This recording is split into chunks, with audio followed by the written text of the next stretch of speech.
Good morning, class. Please lead the prayer, Shadel. The Father, the Son, the Holy Spirit. Okay, now I will going to check your attendance and please raise your right hand when your name is called. Shadel, Vangeline, Jane, Maricel. Okay, what was our lesson yesterday? Shadel. Very good. Our lesson yesterday was all about verb. Now, before we are going to start our discussion, we will have a game first. Are you all excited? Okay. Listen to my instruction so that you can able to understand. Form a circle and hold the hands in your side, and as I say jump, at this right, at the left, at the back, at the side, you are going to execute that. Those who fail to perform will be going to ask question. Are you all excited? Okay, let's start the game. Vangeline, how long you have visited to your friend's house? Okay. Another. Jane, what is your unforgettable moment? Okay. Another. Maricel, how often you wash your clothes? I want everyone to listen carefully as I discuss so that you can able to understand what I wanted to explain. If there are any clarification, just raise your hands so that I can entertain you. Is that clear? Okay.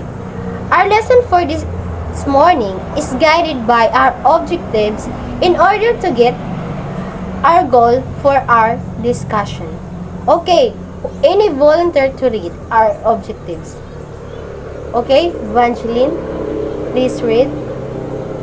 Adverbs that change or qualify the meaning of a sentence by telling us when things happen are defined as an adverb of time. An adverb of time is what you might expect to be it a word that describes when, for how long, or how often a certain action happens. These simple rules of adverb of time will help you right away. Adverb of time often work best when placed at the end of a sentence. For example, Robin Hood swindled the sheriff of Nottingham yesterday. Another, I'm sick of living in the chaos, so I'm going to clean my house tomorrow. You can change the position of adverb of time to lend the emphasis to a certain aspect of a sentence. For example, later, Robin Hood stole the king's crown.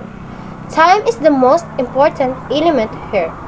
Adverbs of time describing for how long an action occurred usually work best at the end of a sentence. For example, she stayed at her grandmother's house all day. Another, my father was up with heartburn for hours. Adverb of times that expresses an exact number of a times action happened usually work best at the end of a sentence. Another example, the newspaper arrives daily. When using more than one adverb of time in a sentence, use them in the following order. First, how long, how often, and when. For example, she volunteered at the hospital for 3 days every month last year. Another example of adverb of time. Are you coming to work tomorrow? I'd like to go to the movies later.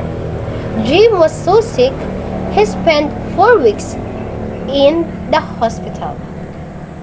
I will group you into 4 and every group will select a leader.